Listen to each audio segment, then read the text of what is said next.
أعوذ بالله من الشيطان الرجيم. بسم الله الرحمن الرحيم. قل يا أيها الكافرون لا عابد ما تعبدون ولا أنتم عابدون ما عابد ولا أنا عابد ما عبدتم ولا أنتم عابدون ما أعبد لكم دينكم ولي دين. صدق الله العلي العظيم.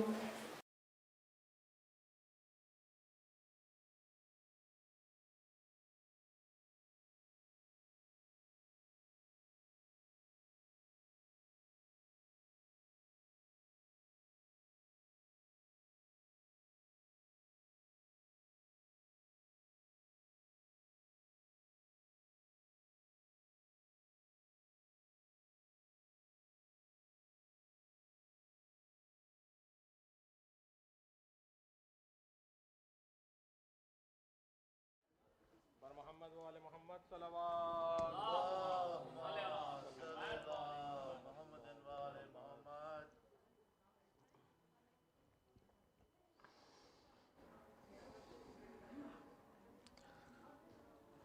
بارے دیگر صلوات. اللهم صل على محمد وعلى محمد.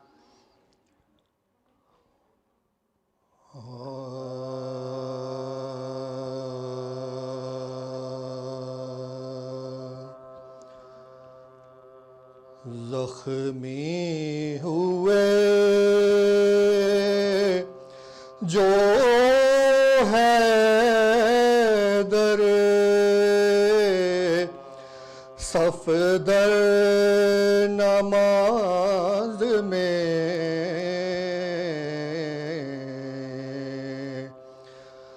زخمی ہوئے جو ہے در صف در نماز میں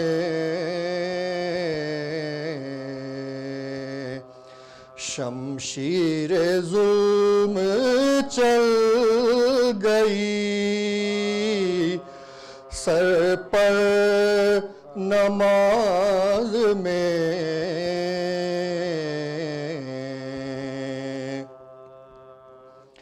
گلگوں ہوئی جبینِ منور نماز میں سر تا قدم لہو سے ہوئے تر نماز میں سر تا قدم لہو سے ہوئے تر نماز میں صدمہ ہوا یہ سن کے صغیروں کبیر کو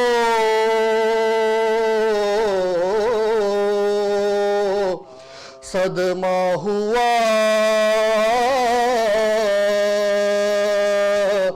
یہ سن کے صغیروں کبیر کو زخمی کیا ہے مومنوں کے دستگیر کو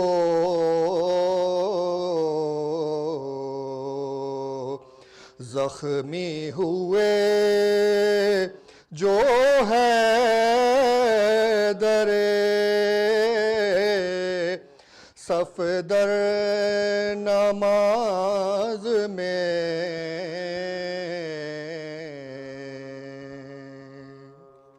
اللهم صل على محمد وآل محمد.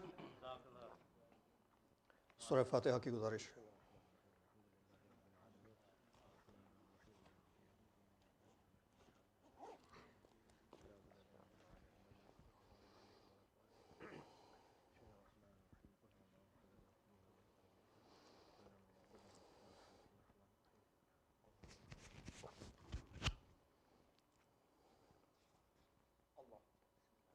بارے دیگر سلوات.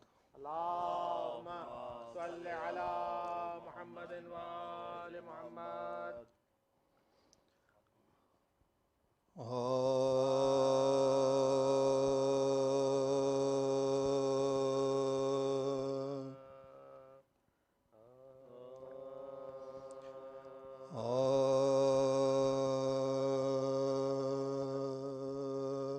اکیسویں کی رات قیامت کی رات تھی.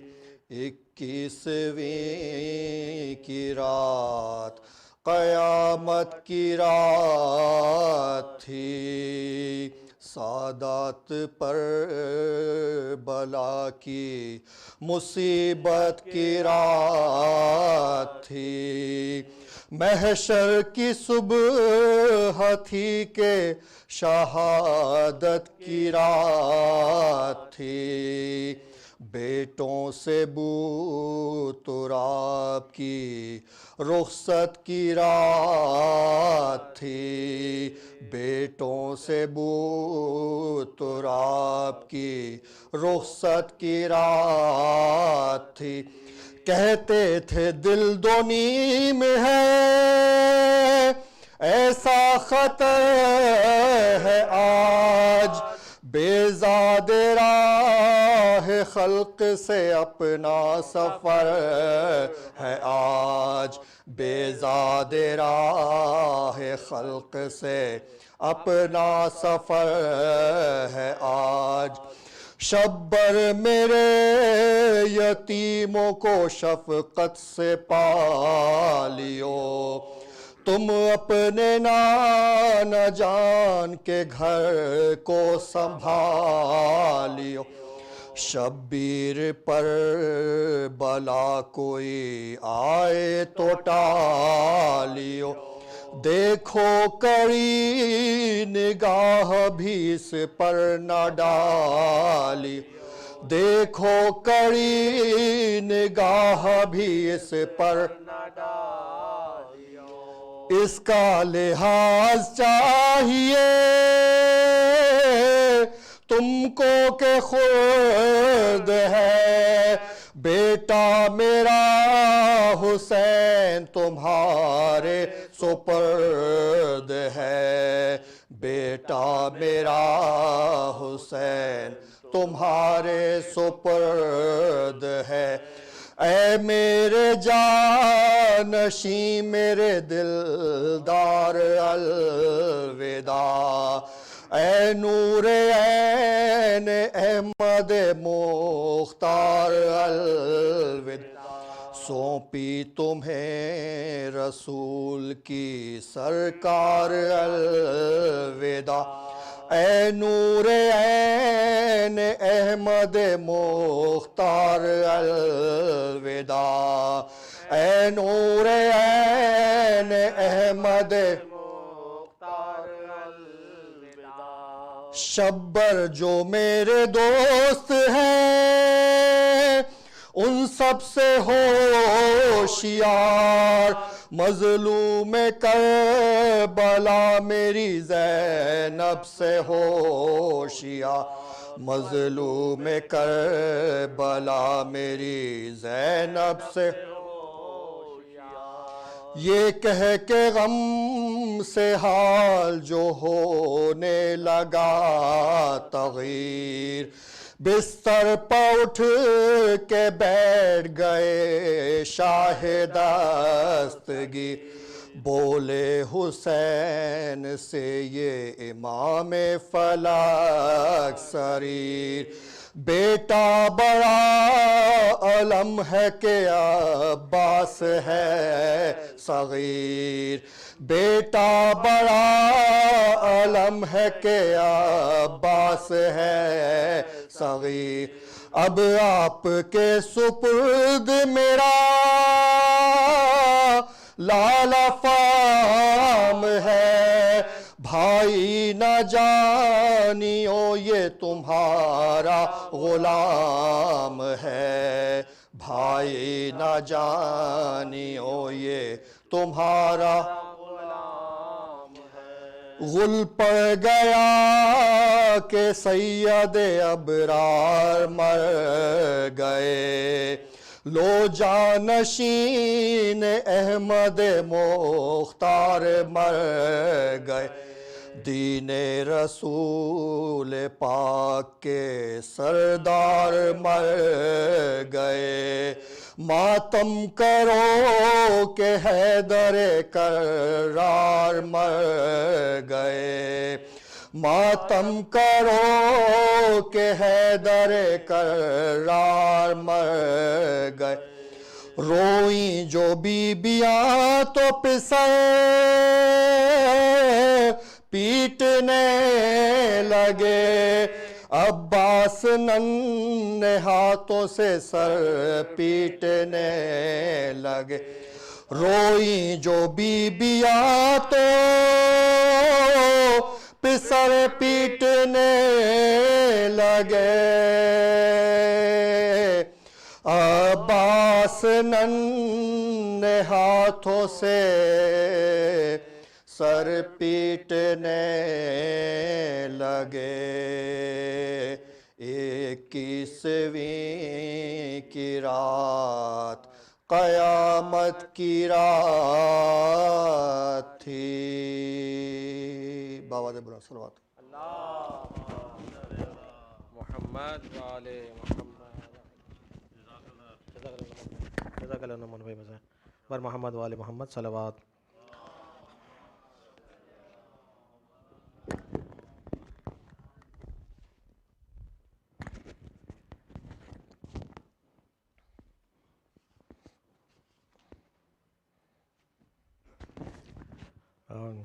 Mu'mineen, just a quick announcement, inshallah, after the majlis we'll have a matam, and then after the matam, for the followers of Ayatollah Khamenei, we'll have amal inshallah, and for the amal of Shab Qadr, inshallah, we'll be here tomorrow night. The same program will start at 8:30 with Salat al-Maghribain, followed by Iftar, and then inshallah 9:15 we'll have the speech, followed by all night amal. Requesting Shaykh Mahdi to please come to the minbar and address the Mu'mineen. Bar Muhammad wa ali Muhammad, salawat.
One more salawat, please.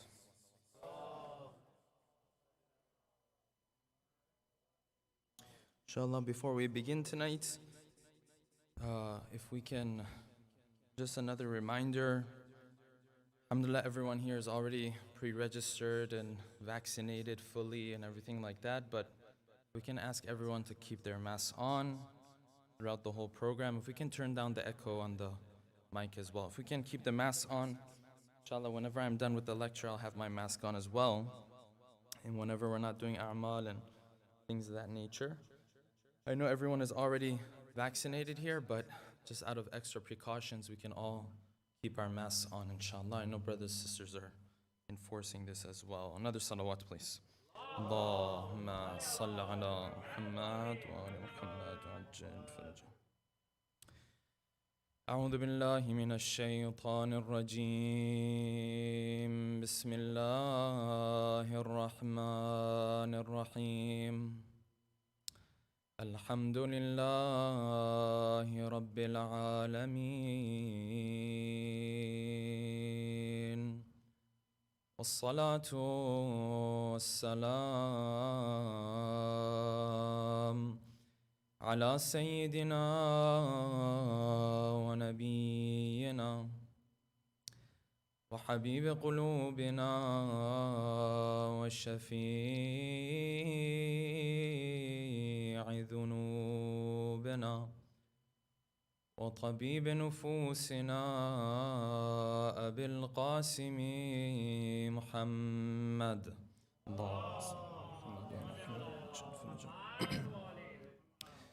وعلى أهل بيته الطيبين الطاهرين واللعنة الدائم على أعدائهم أجمعين أما بعد فقد قال الله الحكيم في محكم كتابه الكريم أعوذ بالله من الشيطان الرجيم والذين يكنزون الذهب والفضة ولا ينفقونها في سبيل الله فبشرهم بعذاب أليم يوم يحمى عليها في نار جهنم فتكوى بها جباههم وجنوبهم وظهورهم هذا ما كنزتم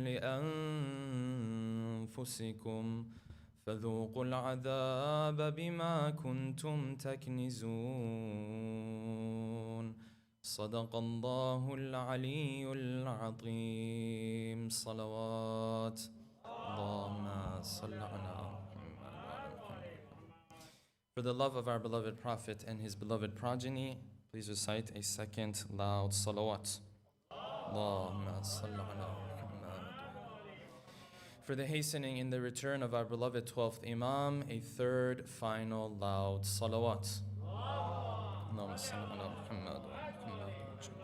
Yesterday we started discussing the first portion to the Battle of Siffin. In this Battle of Siffin, we said that it was automatically and directly connected to the Battle of Jamal. There was almost no gap or distance between these two battles.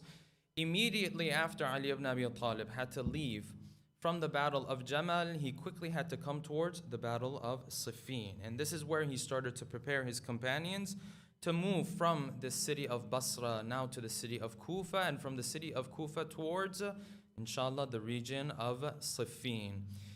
If we can just turn the reverb down a little bit, inshallah. Closer? Okay, another salawat, please. Allahumma salli ala Muhammad wa ala Muhammad wa ajil farajah. He moves from this city of Kufa, starts to make his way towards this region and this area of Siffin. And when he starts to move in this area, there are a number of, it's fine, thank you. Another salawat, please. Allahumma salli ala Muhammad wa ala Muhammad. As he starts to move on his way towards this area and region of Siffin, he continuously stops on the way. There are different areas where he stops, and every place where he stops, there is a new lesson that we learn from the life of Ali ibn Abi Talib. One of these lessons is when he is about to leave the city of Kufa. When he's leaving this city of Kufa, he recites this dua that has come to be known as Dua al-Safar. It is verse 43 of Surah Al-Zukhruf, in which we thank Allah subhanahu wa ta'ala for that blessing that He has granted to us. And at the end you say, وَإِنَّا إِلَىٰ رَبِّنَا لَمُنْقَلِبُونَ. And we are using and utilizing this blessing of Allah, but the reality is that we are returning back to Him. So I don't forget that while I'm utilizing this blessing, there will be a time where I will be held accountable for utilizing this blessing. Then Ali ibn Abi Talib added his own dua. Yes, he said, Ya Allah, you are the one who can be with the traveler while he is on the trip and can be with the people that this traveler have left behind at their home. He's the only one who can do this. Nobody else can be on the trip and at home at the same time. Ali ibn Abi Talib was about to leave when one of his companions by the name of Malik ibn Habib held the reins to his horse. He said, Ya Ali, you can't go anywhere. Why? He said, I have a problem. You have left me behind with the women who jihad is not wajib upon them, and with these children, and maybe even a group of munafiqeen in the city of Kufa who don't want to join your army. They're staying back on purpose. Ya Ali, this is not the role that I wanted to play. I wanted to be with you in this battlefield. I wanted to fight alongside you, to which Ali ibn Abi Talib responded. He said, Ya Malik, this role that I have given to you is more important for me than for you to be there out there on the battlefield and know that any reward that any of the troops or anyone in my army is able to receive, you will also receive that reward as well. And we said that this shows us that whatever role it is that we play in our lives, we have to do it to the best degree, to the extent that imagine if the imam were to come and look at you playing that role, he would feel proud. He would look upon you and say, MashaAllah, this is my follower. He has a small role, but that role he plays it to the best degree. Ali ibn Abi Talib moves every step of the way. He stops, he raises his hands in dua, showing you and I that the biggest task in life, you have to have Allah subhanahu wa ta'ala to draw strength from, to draw inspiration from, until he moves and he comes to the land of Karbala. He pointed to different areas in this land of Karbala. He said, this is where the lovers of Allah will come. They will make a big sacrifice. This is where their caravan will settle, and this is where their bloods will be shed. And from Karbala, he moved on to this area that we know of in the past, known as Madain, where the Persian king, the Khusro, used to live. And we said that this just added to the irony, to this coincidence, that Ali is now going up against Khusro of the Arab, who was the title of Muawiyah. And yet, as he is going on his way, he comes across the ruins of the actual Khusro, the Persian Khusro. And he looked at this city that was in the ruins, and he said, look at this city. One day there was a king living here. Thousands of people under his rule, and now nothing is happening. He recited the verses of the Quran that describe for us what happened to the people of Fir'aun, that last fateful moment when they left and they started to go to chase Musa alayhi salam. And they didn't know that this is the last time they're leaving. They're never going to come back to their palaces, yes? They didn't know it. Allah subhanahu wa ta'ala says, we knew this was going to be the last time.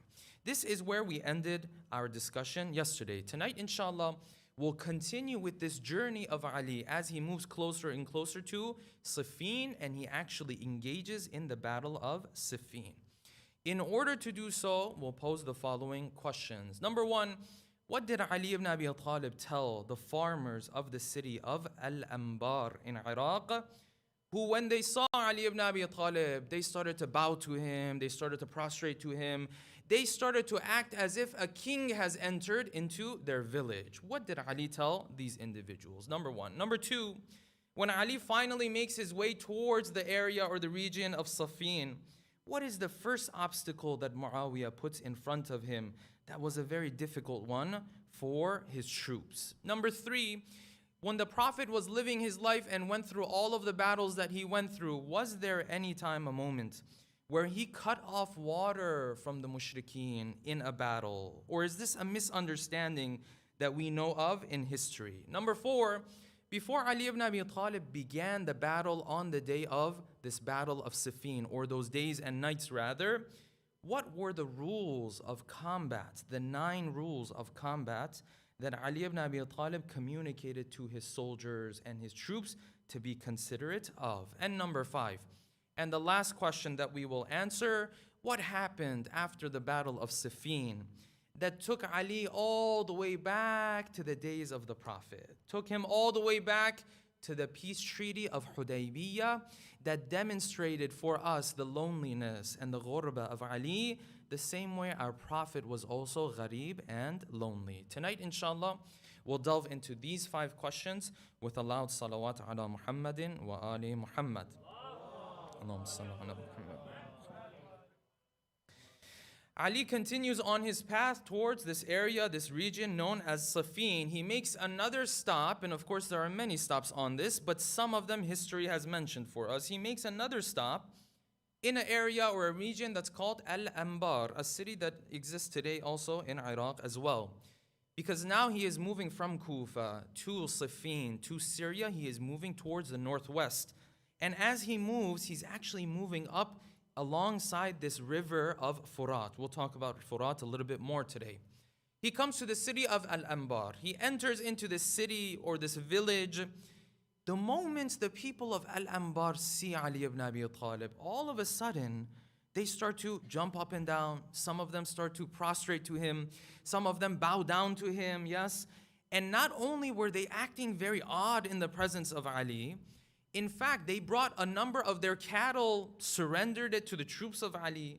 They brought food, they gave it to Ali. And Ali is now getting a sense that as if a king has entered into the city of Al-Anbar. And he doesn't want this.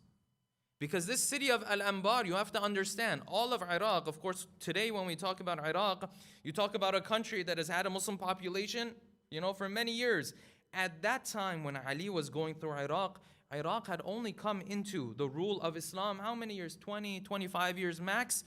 It's just not too long ago that the Khulafa, they took over where? Iraq. They still weren't accustomed to the customs of Islam, to what it means for a Khalifa to come versus a king to come. No, up until that point, they were under the rule of the Persian Empire. And when a king came, you had to make yourself available to him in all different capacities. Yes, your wealth, your life had no value if the king was visiting. You had to bring everything to him. Yes, because of this, the people of Al-Anbar, when they say Ali comes, they bring everything to Ali.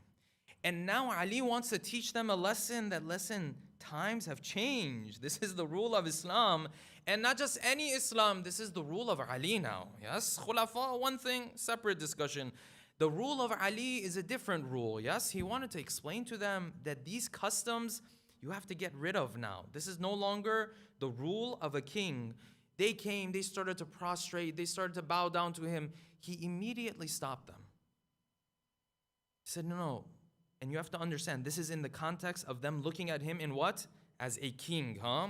Not just any bowing, not just any prostrating. That's a separate discussion. In this context, he said, no, you'd rather not do any of these things. I'm not a king. I'm your Khalifa. I'm your servant. I work for you. I've come to visit you. This is not something I want to do. This is the habit of the kings that when they come somewhere, everyone has to fall to their feet, yes? That's not what I want you to do, number one. Number two, these cattle that you have brought to give to me, they have brought it to him as a gift. Ya Ali, these are yours. He said, I will not accept these from you. Why? Because I will only take them if you consider them part of the Baytul Mal. Personal wealth, I won't take it from you. This food that you have brought for me, thank you, but I will purchase this food from you. This is a different seerah, yes? This Ali, we hear about Dhulfaqar, the Battle of Siffin, we'll talk about it today, yes? But this is the Ali when he walks on earth. There are lessons that just come from him, yes? You learn so much from him just by living his life. He said, this food, I won't take it. I'm not a king. I will buy this food from you. Why was Ali saying this? The first thing he said, you're not supposed to bow, prostrate to me in this way. I'm not a king. He was teaching them, you all are believers. You are al-Muslimin.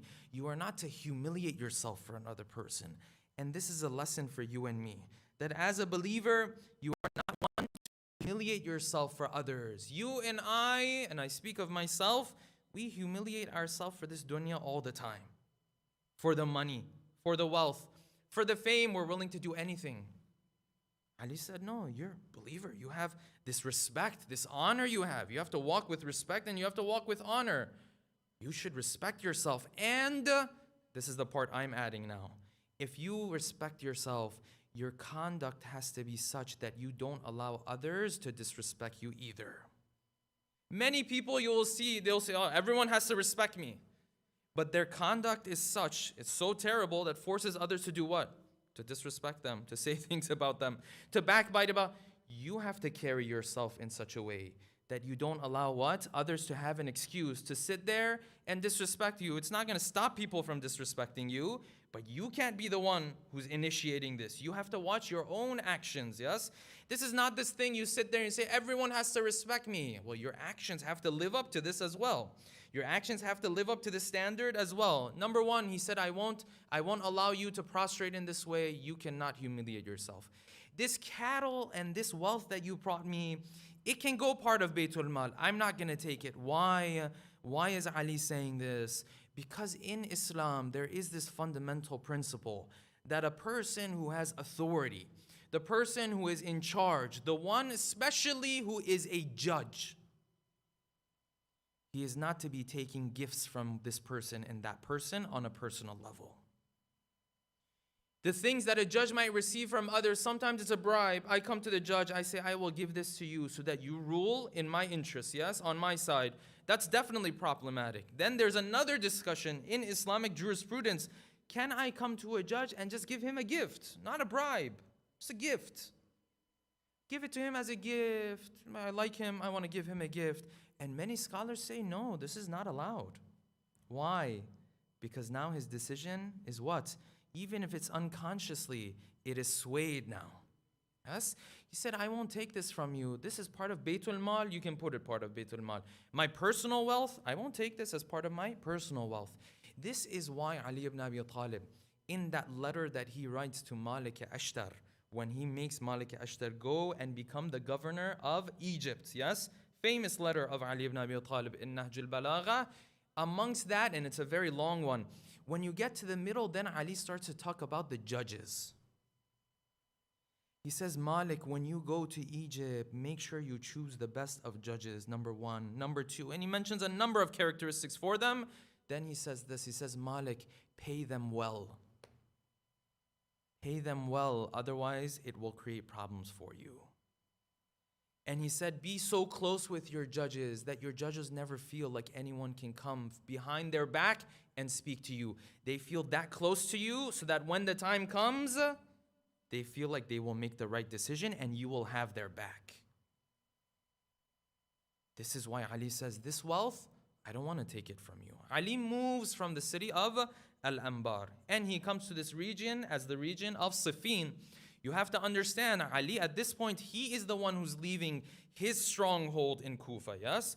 Sham, they're already there, they're waiting, yes? When he gets there, he is now going to deal with the first obstacle of this battle of Siffin, and it's a difficult one. What does he witness when he enters into this region of Siffin? He sees that Muawiyah has set up his units in such a way to cut off his path to the river of Furat. Now this army that's left its stronghold, it has been on this trip and on this journey for days and days. Now what's happening? Now no water either. This is difficult in a battlefield, yes? Very difficult. This is where things started to become very difficult. Ali ibn Abi Talib, he told one of his companions, Sa'sa ibn Suhan, that should ring a bell for you, from the battle of Jamal. He said, Sa'sa, go and speak to Muawiyah. Tell him this is not the way to fight a battle. This is not a fair way to fight a battle. But if you want to fight this way, we accept the challenge. But know that what you're doing is wrong. Water should be there for everybody. Before we continue with what Ali said, what Muawiyah said, how things turned out, the question we have to ask ourselves is this: did the Prophet ever stop water from getting to the mushrikeen in any of his battles? If you've seen this movie known as the movie The Messenger, yes, or The Message rather, that talks about the life of the Prophet and his biography and all of these things, In the beginning, in the battle of Badr, what you will find is that the Muslimin, when they are preparing for the battle of Badr, they go and fill up the wells and the ponds where water has gathered. And this is a fundamental misunderstanding in history. Because when you look into history, this is not what you find. The narration, one of the narrations that's out there, says that when the Prophet came to the battle of Badr, a companion of his asked him, he said, Ya Rasulullah, we have settled in this area. Are we supposed to settle in this area? Like Allah subhanahu wa ta'ala told you to settle in this area? Or is this just based on what you understand from the battlefield? It's your own opinion. Based on this narration, the Prophet said, no, this is my own opinion. This companion said, no, we should go closer to the wells of Badr. We should settle there so that we can close the wells, so that the mushrikeen, when they come, they are thirsty. Then you'll have an easier job to do, yes? This fundamentally is one of the narrations that you find in history. And in reality, this is not what happens. In reality, the mushrikeen got there before the Prophet even he got there. Unfortunately, this has made its way into the movie now. Many of those who remember this part of the story, this is what they remember. When you go home tonight, you can take a look at it as well. That yes, the Muslimin ran and they filled up all the waters. And when the mushrikeen used to come to drink some water, there were arrows that were thrown at them. And the reason why you know this is not true is because Surah Al-Anfal, verse number 11, Allah subhanahu wa ta'ala says, Ya Rasulullah, O Muslimin, remember those times when we had your back. You came to the battle of Badr, you got there late, you had no water. Allah subhanahu wa ta'ala sent a water upon you so that you could purify yourselves. And Allama Tabatabai says, this verse, this blessing, if the Muslims already had water, this wouldn't be a blessing anymore. Why do you need rain when you already have water to purify yourself? Yes? So this is a common misunderstanding that we have in history. Nonetheless, Sa'sa'a ibn Suhan comes and speaks to Muawiyah. Muawiyah says, no, I'm not going to cut off. I'm not going to open the path to the water. You have to deal with it. And interestingly, the man of wisdom, the wrong wisdom, but wisdom nonetheless, the genius that was Amr ibn As, he turned to Muawiyah. He said, you know what? I don't like the looks of this.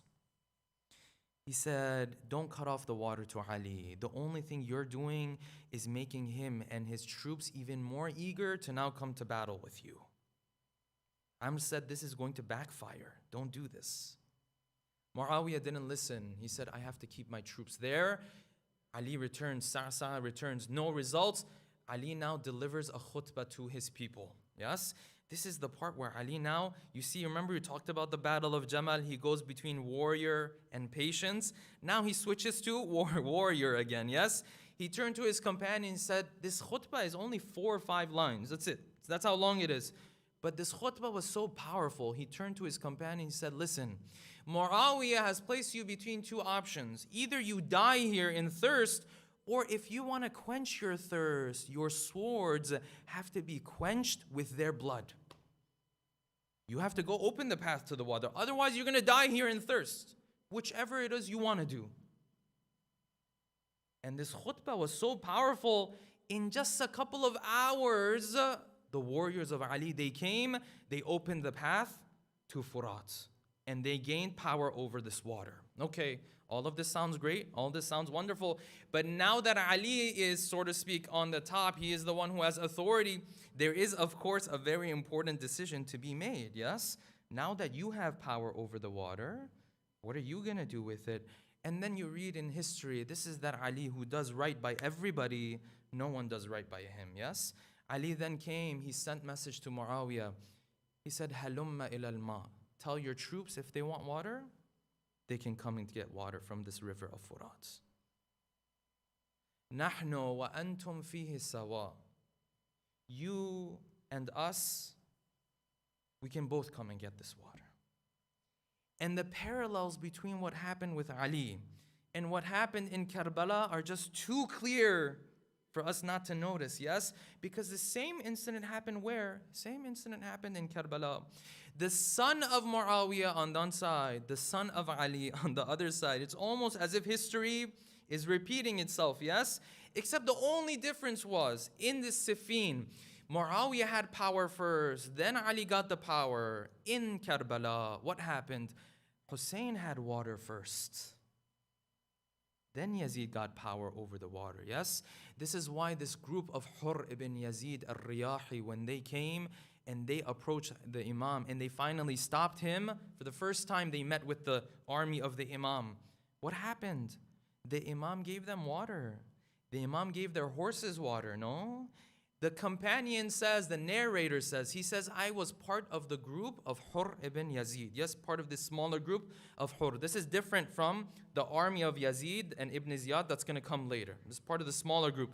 He says, I was there in that group when we met with Hussein before the battle, yes? When we met with Hussein, he gave each of us water. He gave water to our horses as well. He says, I picked up this water to start to drink it, yes? This mashk. I started to drink it. He saw me struggling while I was drinking. He came and held up the mashk for me so that I could drink from this water. And interestingly enough, this is the same Furat that Hussein is going to be deprived on. This Furat, of course, is more closer towards the north compared to where Karbala is, but that's the same water that is going to be flowing. Recite a salawat, please.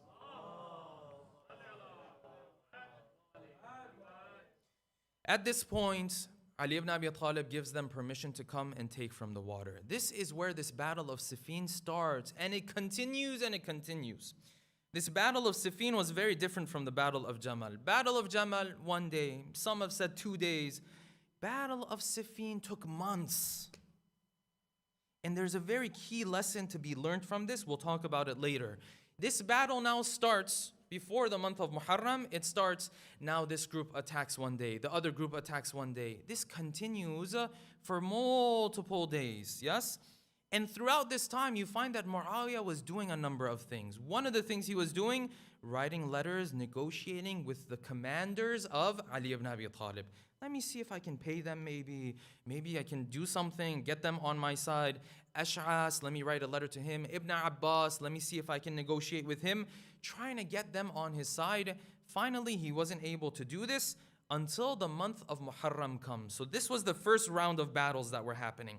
Every day, one of the commanders of Ali comes to the battlefield. A commander from the other side comes, but it wasn't a full-on war yet, yes?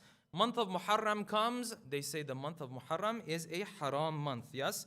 You cannot fight within the month of Muharram. Surprisingly, both sides, including Muawiyah, they agree, we're not going to fight during this month of Muharram. The month of Muharram is passing by. Groups go from one side to another side. And Ali, you can just watch Ali looking at them and saying, how simplistic and naive are you that you keep coming to our side asking questions, you go to that side asking questions. Muawiyah, why are you here to fight? Ya Ali, why are you here to fight? Same questions that were there in the battle of Jamal. Muawiyah had brought up the same issues again. Yes, Ali killed Uthman. If he didn't kill him, he helped those who killed him. He doesn't allow us to get revenge. Same issues. And people who are naive, they kept going to this group and that group. Ali, what do you say about this? And Muhammad, what do you say about this? Yes? And this continued until Muharram came to an end. Safar came. No longer a haram month anymore. This Safar comes, the first thing that Ali does is that he announces to the other side, listen, Muharram is done. We are now in a state of war. The peace is done. And this was a principle that the Prophet had established because of verses of the Quran. The verses of the Quran said, listen, whenever you go up to fight against anyone, you can't just go up, sneak behind them and get rid of them. You have to let everyone know that they are in a state of war. This is why when the Prophet, when it came to those Jews who lived in Medina, 3 different tribes of Jews lived in Medina. All 3, they broke their peace treaties. But every time they broke their peace treaties, the Prophet came to them and said, listen, we are in a state of war now.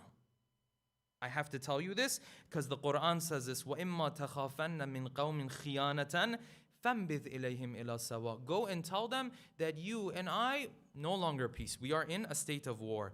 Now, Ali ibn Abi Talib prepares his own warriors for this battle to begin. And on his side, he has these people from Kufa, And just remember this one point, I'll move on from it very quickly. Kufa was a city of tribes. It's a city of tribes. If the head of the tribe said something, everyone in the tribe goes with it. So when you look on the army of Ali, you'll find 26 different flags, each flag belonging to one tribe. This was not the battle of Jamal where you take things over with 10,000 people. No, the casualties were more than that in this battle, yes? These were thousands upon thousands of warriors. This is the biggest war that Ali is going to fight now. He prepares his army. Then he turns to his army and he explains the rules of combat. And I swear, if you didn't know, you would think Ali is a philosopher who goes into this much detail explaining the rules of combat, yes? As if he's lived in a time where he has managed cities and he knows how to build a community. He tells his people, there are 9 rules for this combat that you're going to go up against. 1 or 2, you'd say, okay, 1 or 2. He said 9. 5 of them before you become victorious upon them. 4 of them after you become victorious upon them. And he started to count them one by one. He said, number 1, first rule of battle, you do not have the right to start the battle. If they start, they start. If they don't start, you also cannot start either. They have to shoot the first arrow. They have to use the first sword, the first spear, whatever the case may be. It has to be them who starts it, number 1. Number 2, if someone runs away from the battlefield, you have no right to chase them. If they're running away, as it relates to that person, the battle is done. Number 2. Number 3, the person who is wounded on the ground, you don't have the right to kill them. Number 4, whoever of them that you do kill, you do not have the right to strip the body of this person of its clothes. You have to show some respect. Number 5, any of them that do die, you are not allowed to dismember their bodies. And it's very interesting, out of these 5, almost all of them happened where? In Karbala. These are the 5 before this happens. Then he said, if you are victorious, number 1, you are not allowed to go and set their tents on fire and ruin their tents. You're not allowed to do that. That's number 1. Number 2, you are not allowed to enter into any of their houses with force. Number 3, none of their wealth is halal for you. You can't just go in there, grab whatever you see. The only thing you can take away from them is their weapons, the things that they have brought to the battlefield. Those things you can take away from them. Other things that they own, you don't have permission to take them away from them. And number 4, he said, amongst them there are women. He said, these women, when you come across them, because they might be seeing their men being slaughtered in the battlefield, yes, they're being killed in the battlefield, they might get emotional, yes? They might swear at you. They might say disrespectful things to you. Whatever they say, you do not have the right to raise your hand on them. You came to fight with who? You came to fight with the warriors, yes? Not with the women. And then he says, you know, in our times, if anyone raised their hand on women or had women have these women physically, hurt or anything like that, people would look at this person would be embarrassed for the rest of his life. We don't do that here. And the reality is, sometimes we hear, brothers and sisters, in our communities, other places, these types of things, these are the types of things that are very worrisome that we hear about, yes? This is scary. This is scary. This is the message of Ali. He says, when it comes to the women of the enemy, you don't have this right. I mean, let alone what? Your own family. These are things that we have to be very careful about. He sets the rules of combat. Now the battles begin. You think this battle will be done, maybe a day or 2. No, it continues for 8 days. This is the second round of battles now. They go every day, one time this person, one time that person. On the other side, Amr ibn As comes. On this side, Ammar Yasir comes. They continue in this way until the point comes where now the 8th of Safar has come. Third round of battles is now going to begin. But before it begins, there's a couple points or a couple companions that we have to talk about who played very key roles.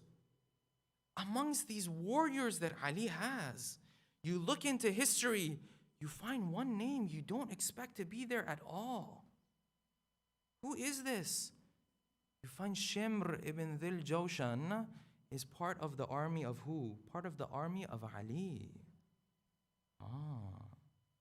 Who is Shimr ibn Dhul Jawshan? If you're Shia, I don't even need to introduce him to you. The one person that narrations, some of them say, was the one who actually separated the head of Imam al-Hussein was who? Shimr. And he was here fighting in the army of Ali. I mean, is this even possible? How does this even happen to somebody, yes? How do you go in the matter of 10, 15, 20 years, however much it was, 30 years maybe, go from being on this side to being that type of a person? These are scary lines of history, yeah? This is Shimr ibn Dhul Jawshan. He fights on the side of Ali. He kills warriors on the other side. Then there's another companion who also played a very key role, and this was Ammar bin Yasir. Ammar played two key roles. The first role that he played was that whenever people were confused, should we be doing this? Should we not be doing this? I don't know. Is Ali on the right side? Is Muawiyah on the right path? Ammar used to get himself to that area, and he used to explain things to people, yes? On one occasion, a young man comes to him and says, Ammar, I don't get it. We're praying here. Those guys are praying over there. You're Sahaba of the Prophet. You were there with the Prophet from the very beginning, yes? Ammar was there from Mecca, not even from Medina. You tell me, I mean, I'm confused. I don't know what to do. Here we recite Adhan and Iqamah, we pray. Over there they recite Adhan and Iqamah, they pray too. I don't get it. Ammar told him, he said, you're young. Has your father ever told you who we went up against in these battles of Badr and Uhud and Hunayn and all this? He says, no, my father never told me. He said, it was these same people. These same people. This flag that Ali is carrying, the same flag that the Prophet used to carry, that black flag that you see on the other side is the same black flag that we used to fight against. This was the role of Ammar bin Yasir. And for everyone, he spoke to their own intelligence. Yes, not everyone is on the same page. Some people need more explanation, some people less explanation. The second role that Ammar bin Yasir played that was very key was this. The Prophet had narrated and said about Ammar, Ya Ammar, تَقْتُلُكَ الْفِئَةُ الْبَاغِيَةُ. The group that is in the wrong will kill you. You will lose your life to the transgressors, to the oppressors. And from the beginning of the battle of Siffin, everyone was asking themselves, which side is Ammar on? And when they got news that Ammar is here in the battlefield, some from the other side were very concerned. They came to Ammar, they said, you're really going to fight today? Like they wanted to make sure that he was actually going to fight, because if he was going to fight, they knew who was going to be on the right side. He said, yes, I'm going to fight today. And they still had doubts until that point came where Ammar was killed in the battle of Siffin. Then they had no excuse, yes, except the person who always has excuses, except the person who can take any situation and make a case for himself, yes. Who was that? That was Muawiyah. They came to Muawiyah, they said, Muawiyah, I mean, game over, right? There's no more getting away from this. Ammar, the Prophet has narrated to have been said, Ammar, the person who is in the wrong will kill you. Ammar was killed by your troops. What do you have to say now? He said, no, you're wrong. He said, why? You killed Ammar. He said, no. Ali killed him. They said, no, your troops killed him. He said, no, you see, Ali brought him to the battlefield. So Ali was the one who killed him. I didn't kill him. Ali was the one who killed him because he's the one who forced him out of Kufa and brought him all the way here to this battlefield. This was Muawiyah. And this is this lesson for us, that a person who wants to explain and justify the things that he does, he can justify it one way or another. There's always a case that you can make. There's always a case that you can put in front of other people. If you're a lawyer or you've seen how lawyers do things, you know what I'm talking about, yes? This case that happened not too long ago, right? This very important, famous case. You saw, this was something we saw with our own eyes. I mean, this is pretty clear. No, there's a full case about it, yes? Almost to the point where many said there might not be any conviction at all. If you want to justify things, there's always room to justify things. Finally, these last days come, and Ali now prepares. From the 8th of Safar all the way to the 11th of Safar, the battle continues, and it is becoming even more and more intense until the night of the 11th of Safar comes. This night, the battle continued from the day through the night. It was so intense that the battle did not stop at nighttime, yes? And they called this night Laylatul Harir. Harir is the sound that the dog makes. You know, the dog, sometimes it barks, sometimes it howls at night, yes? They say this night, the sound of the swords hitting one another continued through the night so long, they called this Laylatul Harir, as if the sound of these swords was like the sound of the dog that howls in the middle of the night. This night was the night where Muawiyah realized, no, this is the final days. I have to come up with a plan, yes? This is where he came to his friend, to his right-hand man, Amr ibn As. He said, Amr, we're stuck. We don't know what to do anymore. We have to find a way out of this situation. And Amr, the genius that he was, he turned to Muawiyah. He said, Muawiyah, you know, I've been having this thought from a long time ago. I was waiting for the right time. Now both sides are tired. Now both sides, they're willing to give up. It had been months. The Battle of Siffin took months. So at this point, people are tired. Here's what you do.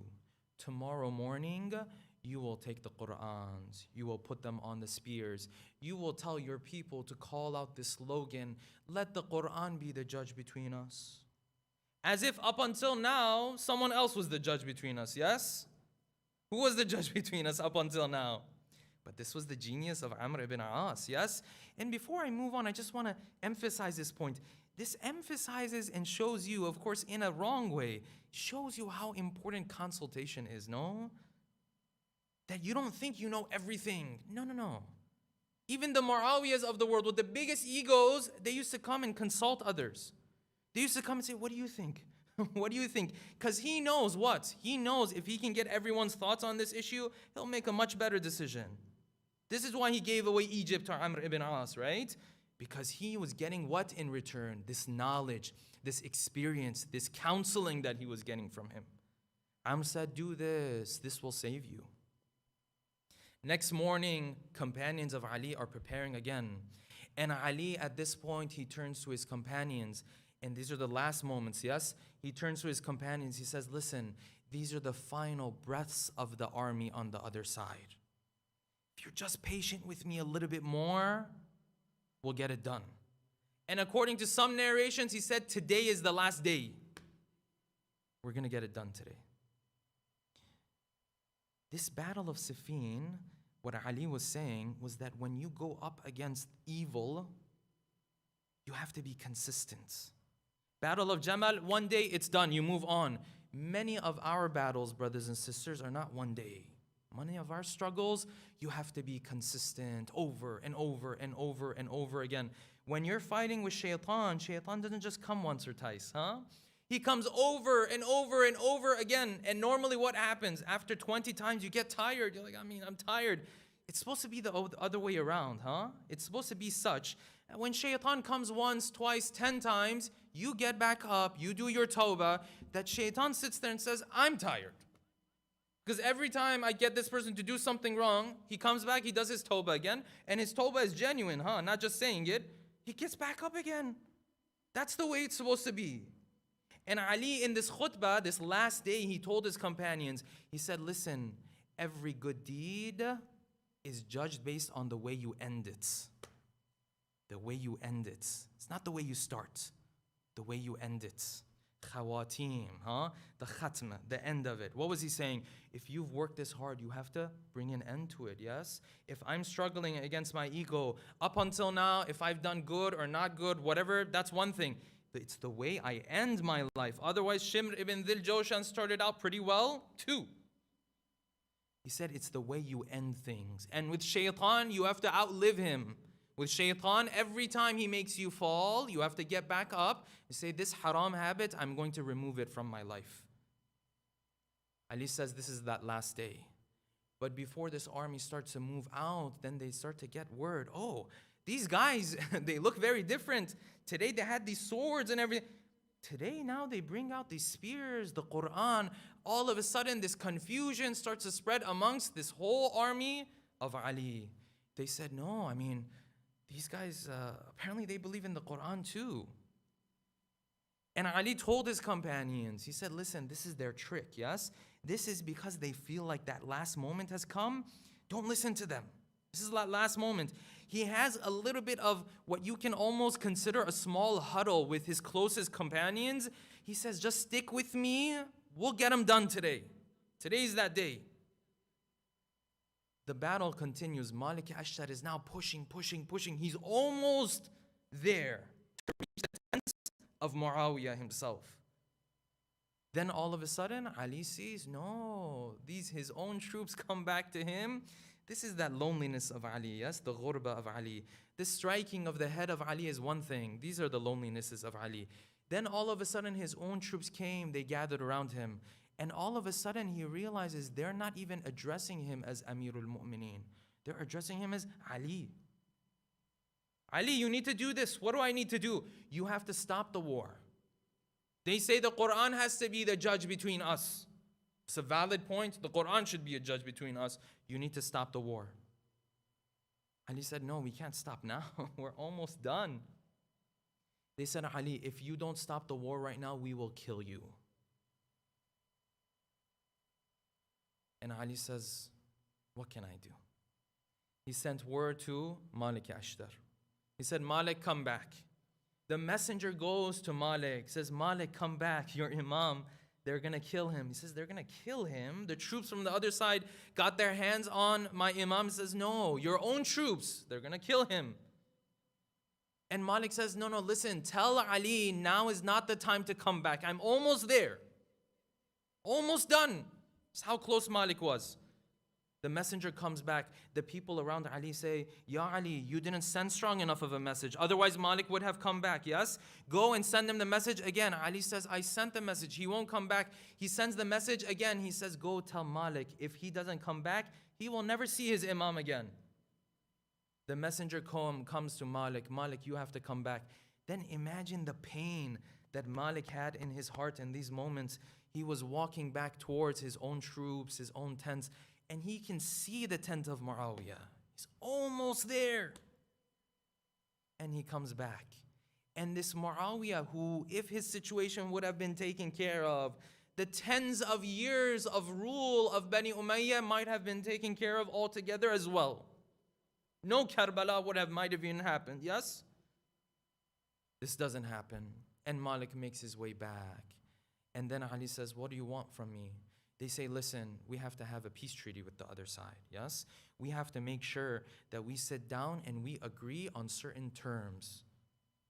And they bring the peace treaty. And among part of the peace treaty is that we are going to choose 2 representatives. And these 2 representatives, they will come together.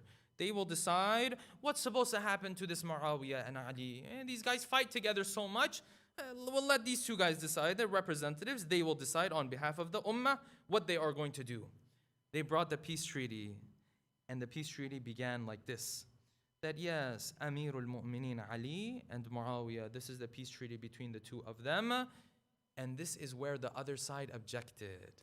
And this is what reminded Ali of the days of the prophets. Because they said, no, what is this Amirul Mu'mineen Ali? If we thought you were Amirul Mu'mineen, we wouldn't be fighting with you. Take this Amirul Mu'mineen. Get rid of this Amirul. Right? Ali and Muawiyah, just 2 normal individuals. And in the matter of moments when Ali was almost victorious, what happened? Now he is now brought down to the level of you and I, just like a normal person. Yes? Later on in his khutbahs, he says, this life brought me down all the way down to the level that people then sat around and they used to say, Ali and Muawiyah, as if we are 2 the same. Then Ali said, you know what, this is no surprise for me. On the day of the peace treaty of Hudaybiyah, when we were coming to enter into Mecca, and we were not given permission to enter into Mecca during the time of the Prophet, this is the same thing that happened. The person on the other side, he said, no, don't write Muhammad Rasulullah. Right, Muhammad ibn Abdullah. If we knew you were Rasulullah, we wouldn't be fighting against you. Take this Rasulullah, get rid of this Rasulullah. And he says, I remember that day, the loneliness that the Prophet had. And then he turned to me, he said, Ya Ali, you also will experience this loneliness as well. And Ali is finally okay. He says, this Amirul Mu'mineen, remove it. The peace treaty is struck. And Ali, in those final moments, he is essentially dealt as a defeat, yes, at this point. They say, yes, now we have to choose people. Who's going to go on this side? Who's going to go on that side? On the other side, who's going to be there? Of course, the genius, the one and only, yes? Amr ibn As has to be there. He knows how to do everything. Say, Amr ibn As, who's going to be there on the other side? Imam says, Malik Ashtar has to be there. They say, no, Malik, he's too extreme. We can't do that. Says Ibn Abbas, experienced Sahabi of the Prophet. No, we can't do Ibn Abbas. Who? This Abu Musa Ash'ari. You remember who Abu Musa Ash'ari was? The same one who was in Kufa when the Imam wanted to gain troops. He kept saying, no, we have to keep ourselves outside of this. This is fitna. We can't give our warriors to Ali to go for the battle of Jamal. They said Abu Musa Ash'ari has to go. They threatened Ali again. Ali said, do as you wish. I can't stop you. You do as you wish. And here's the thing. This Abu Musa, naive. And Amr ibn As, extremely smart. And this is the relationship we have with Shaitan as well. Shaitan always has a plan for you and me. We just sometimes don't have a plan for him. That's why Ali says, Man nama lam yunam an. The one who sleeps, others won't sleep as it relates to him. The one who sleeps, he thinks his enemies are sleeping as well. No, his enemies, they are planning to get the best of him. Yes? This is how Shaitan is. When you and I are sleeping well rested at night, and we should sleep, of course. When we are sleeping, Shaitan is doing what? Tomorrow, I'll tell him to do this. Tomorrow, I'm going to get him to... No, I don't think this is a good plan. I think this is a good plan. And if you and I don't have a plan, what happens? The same thing that happened to Abu Musa. Abu Musa goes with Amr ibn As. They go to a different region altogether. Ali is now returning back from the battle of Siffin, yes? And Ali tells Abu Musa, pay attention. This guy, he knows what he's doing. Abu Musa goes, for days they sit, they don't even discuss what they're supposed to discuss. At the end, Amr ibn As says, listen, enough with this. I mean, these guys are fighting with one another. We'll both go up on the minbar. We'll both say, both of them shouldn't be Khalifa. So who's gonna run the whole Islamic Ummah? We'll have a council. A council will run the Islamic Ummah. Abu Musa says, this is a very good idea. Saved us all this trouble. What is this, all this trouble? Fighting and all this kind of stuff. Because the casualties that the Battle of Siffin gave were a lot, yes? 20, 30,000 on the side of Ali ibn Abi Talib. Just casualties. 90,000 on the other side. This was not a small thing, yes? It's one of the biggest battles Ali has ever been a part of. If not the greatest, in terms of the numbers themselves. He said, yes, this is a very good idea. And Amr ibn As said, yeah, we should do this. The day comes, they announce everyone, the council has reached a decision. We are now going to gather. Everyone gathers because this is where the fate of the Muslim Ummah lies. Everyone gathers, they say, yes, tell us what you have agreed upon. And Amr ibn As, throughout this whole time, he's been showing respect to Abu Musa. Abu Musa, you are older than me, you are more respected than me, you are this, you are that. He's tricking him, yes? And then when it came to the time of going up on the minbar, he said, yes, please, you first. And Ibn Abbas was there. He said, no, you don't go first. Let him go first. You don't know what he's going to say. If you go second, whatever he says, you can undo it. But if you're the first one who speaks, then he comes. You don't know what's going to happen. He said, no, he's being respectful towards me. He went up on the minbar. He took out his ring. He said, you know what? I am removing Ali and Muawiyah from Khilafah. Enough with all of this chaos. Enough with this. I'm removing both. Came down. Amr ibn As went up there and he said, the same way he removed both of them from Khilafah, I now appoint Muawiyah as the rightful Khalifa of the Muslimin. And he put his ring on his finger and khalas. And all of the effort that Ali had put in, just like that, gone. Abu Musa got up, he started to yell, and Amr responded to him, and chaos ensued. The whole gathering fell apart, and everything just went back to normal. All of this effort that Ali had put in, all of it disappeared at the end of the day. And it's interesting, I'll end with this inshallah. This tactic that Amr ibn As used, that in that final moment, he did something just to buy time. This is what Shaitan does with us as well. When you finally come to a night like this, these nights we're going through, where you say, you know what, this haram habit, I'm getting rid of it. I'm never doing this anymore. I'm not going to do that anymore. Then at the last moment, when you want to make that decision, shaitan comes in, wait, let's talk about it. Can we talk about it?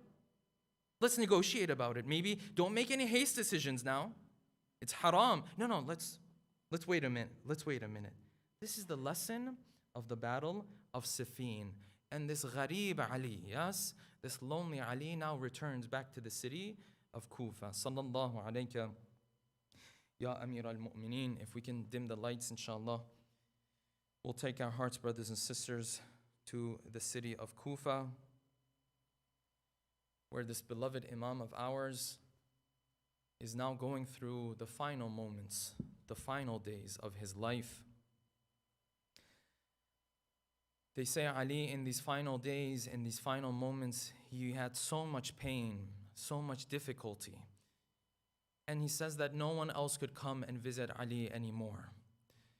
And every second, Hasan and Hussein are looking at Ali ibn Abi Talib, and they know that this Ali is not going to be living anymore. In those final moments, they say, he continued to say, La ilaha illallah, La ilaha illallah, until their father turned towards him and he said, Hasan, Hussein, when I die, one of my wasiyats is that you bury me during the nighttime. You bury me in a place where nobody knows about where I'm going to be buried. Because Ali has so many enemies that even after his burial, his enemies will not leave him alone. Even after his burial, his enemies are going to come after him, yes? The body of Ali, the body of Fatima, they have this in common. Both of them were buried in the middle of the night. Both of them, there was unknown where they were buried for years to come. Ali says, Hasan, Hussein, when you take my body, do my ghusl, do my kafan. And then when you want to move my body, you put my body on this camel. This camel will move. And the front of the body you can pick up. The end of the body, the malaika will pick up until you come and you move outside of Kufa to this area. When the camel sits, that is where you are going to bury me. Imagine Hasan and Hussein, they carry the body of their father in the darkness of the night, yes? I don't know if you've seen loved ones when they walk behind the tabut, when they walk behind the body of their loved ones, what's going through their heart, the difficulty, the emotions, the pain that's going through their heart. They say Hasan and Hussein, they picked up this body and they started to move throughout the night until they came to the point where the camel sat down. And this is where they started to dig up. In the darkness of the night, the ghurba of Ali is showing itself even more than ever before. They started to dig up the grave, and then they put that body of Ali ibn Abi Talib here in the ground. Then they start to return back to their house. You know these moments, what it reminds you of. These moments reminds you of those moments where Hasan and Hussein came and they wanted to bury the body of their mother Fatima. Yes? They have been orphaned once again. It's possible to be orphaned twice. Hasan and Hussein, they lost their mother earlier. They remember those days when they came and they buried the body of their mother. But there was only one difference between the body of Ali and the body of Fatima. The body of Ali was the body of a warrior. The body of Ali was a strong body. It could take on the wounds. It could take on the hits. But the body of Fatima was such a frail, weak body. The body of Fatima was the body of an 18-year-old, yes? She was not a warrior. She was not this strong person. When the body of Fatima was wounded, she could barely walk in the house anymore. And she used to pray, Ya Allah, bring that time where I leave this world at this point. These people, they have created so many problems for me. It's too difficult for me at this point. Take my life. I don't want to live in this world anymore. Bring that moment sooner and faster. They remember those days where Fatima used to walk around and Ali was embarrassed to look at Fatima because of what had happened to her, yes? Then they say this body is buried in the darkness of the night. Years pass, and years the grave of Ali ibn Abi Talib is not uncovered for anybody. The companion of Imam al-Sadiq says, I was with Imam al-Sadiq one day. We were moving from the city of Medina to the city of Kufa. When we came closer and closer to Kufa, then Imam al-Sadiq turned towards me. He said, let these caravans move forward, yes? Let them move ahead. I have something else I have to take care of. He separated himself from these caravans. Then he came and he sat on the ground. He took some of the soil around Kufa. He took it and he started to smell this soil of Kufa. Then he says all of a sudden he started to cry and cry heavily. I asked Imam Sadiq, what's happening? He fainted. He came back. I asked him, I said, what happened to you? Oh, Imam Sadiq, this is just some dirt that you're holding in your hands, some soil you're holding in your hands. He said, no, my companion Safwan, this is the grave of my great-grandfather Ali. This is that grave that has been hidden from the Shia for so long. This is that grave that we have not been able to uncover because of the enemies of Ali. He said, I asked him, I said, you haven't told anyone about this? The Shia always ask where the grave of Ali is. He said, if we had told them where the grave of Ali is, where Ali ibn Abi Talib is buried, they would have come to disrespect even his grave. They would have come to create problems for Ali, even in his grave. This is the loneliness, the ghurba of our beloved Imam Ali. Sallallahu alayka, Ya Amir al-Mu'mineen, ala la'natullah ala al-qawm al-zalimin. وَسَيَعْلَمُ الَّذِينَ ظَلَمُوا أَيَّ مُنْقَلَبٍ يَنْقَلِبُونَ. We pray to Allah subhanahu wa ta'ala that He gives us all the tawfiq to be amongst the true followers of the Ahlul Bayt, inshaAllah. We pray to Allah subhanahu wa ta'ala that all of our brothers and sisters who are sick and ill, that Allah subhanahu wa ta'ala grants them health and afiyah, inshaAllah. And we pray to Allah subhanahu wa ta'ala that He hastens the return of our beloved 12th Imam. Let's take a moment to recite Surah Al-Fatiha for all of our Marhumeen and Marhumat, especially the Marhumeen and Marhumat of the sponsors of tonight's program, Qasim, Hasan, Samaina, Bokhari, and family, in loving memory of Uzra, Qazilbash, Brother Hussein and Sister Erum, Somji, and family, in loving memory of Somji and Mithani family, Marhumeen, and Sister Meraj, Bano, Hemani, in loving memory of Jaffer Ali Hemani, ibne Janmohammad, Rehmatullah, and Fatima Bai, ibne Natho, and Sugra Bano, ibn Gulam Ali, and Mohammad Ali Vakeel, Narsi, with a loud salawat ala Muhammadin wa ali Muhammad. Bismillahirrahmanirrahim. There is also one more sponsor, that is Brother Rashid Ali and Dr. Hina Rizvi, in loving memory of Marhumeen of Brother Rashid Ali and Dr. Hina Rizvi and Marhumeen. Salawat. Allahumma salli ala Muhammad wa ala Muhammad. Bismillahirrahmanirrahim. Alhamdulillah Rabbil Alameen. Ar-Rahmanir-Rahim. Maliki yawmiddin. Iyaka na'budu wa iyaka nasta'in. Ihdinas siratal mustaqim. Siratal ladhina an'amta alayhim ghayril maghdubi alayhim waladdallin. Ya Hussein.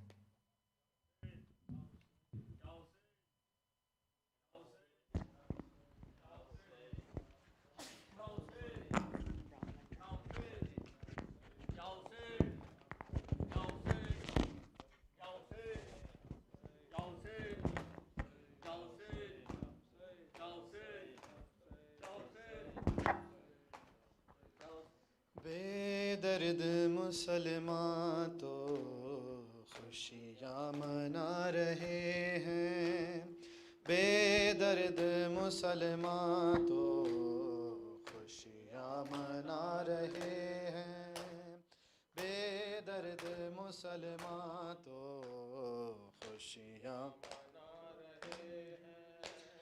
अरबो अजम के मौला दुनिया से जा रहे हैं, बेदर्द मुसलमान तो खुशियाँ मना रहे हैं, बेदर्द मुसलमान तो खुशियाँ मना रहे हैं। कुछ तो लिहाज करते दामाद मुस्तफ़ा का, कुछ तो लिहाज करते दामाद मुस्तफ़ा का, सजदे में जो अली पे हाय जुल्म ढा रहे हैं, बेदर्द मुसलमान तो खुशियाँ मना रहे हैं, بے درد مسلمان تو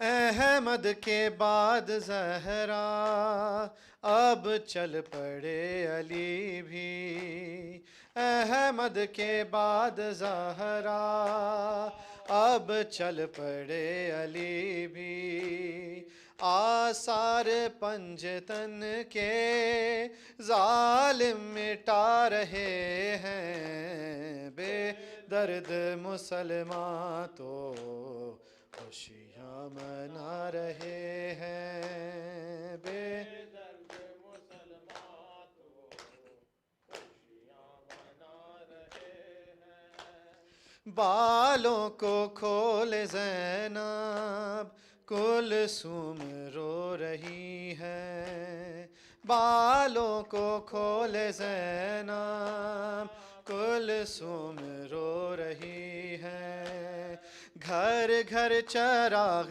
کوفی شامی جلا رہے ہیں، بے درد مسلمان تو خوشیاں منا رہے ہیں، بے درد مسلمان تو خوشیاں منا رہے ہیں، برسیں گے تیر پہ ہم تابوت پر حسن کے، برسیں گے تیر پہ ہم تابوت پر حسن کے، مولا یہ وقت آخر رو کے بتا رہے ہیں، بے درد مسلمان تو خوشیاں منا رہے ہیں، بے درد مسلمان تو خوشیاں منا رہے ہیں، نکلے ہیں آگ لے کر کچھ لوگ سقیفہ سے، نکلے ہیں آگ لے کر کچھ لوگ سقیفہ سے، سادات کے گھروں کو اب تک جلا رہے ہیں، بے درد مسلمان تو خوشیاں منا رہے ہیں، بے درد مسلمان تو خوشیاں منا رہے ہیں، مولا کے جنازے پر جبریل رو کے بولے، مولا کے جنازے پر جبریل رو کے بولے، سردار انبیاء کے غم خار جا رہے ہیں، بے درد مسلمان تو خوشیاں منا رہے ہیں، بے درد مسلمان تو اللہم صلی علی محمد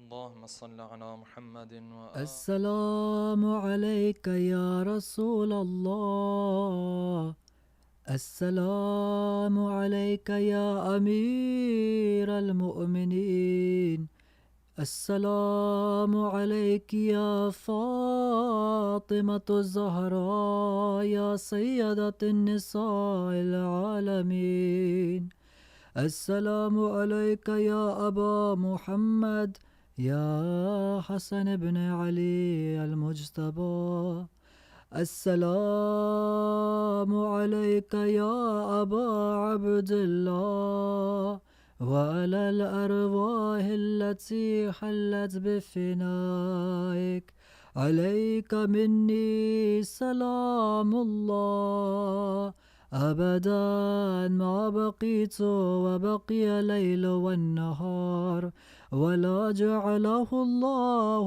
آخر العهد مني لزيارتكم، السلام على الحسين وعلى علي بن الحسين وعلى أولاد الحسين وعلى أصحاب الحسين. السلام عليك يا قمر بني هاشم، يا أبو الفضل العباس بن أمير المؤمنين. السلام عليك يا أم المصائب، يا زينب بنت أمير المؤمنين. السلام عليكم يا شهداء كربلاء جميعا ورحمة الله وبركاته. السلام عليك يا غريب الغرباء، يا معين الضعفاء والفقراء، يا علي بن موسى رضا راضي بالقدر والقضاء. السلام عليك يا صاحب العصر والزمان. الأمان الأمان الأمان من فتنة الزمان. يا سيدي أجل الله تعالى فرجك وسهل الله تعالى مخرجك وزهورك. السلام عليكم جميعا ورحمة الله وبركاته.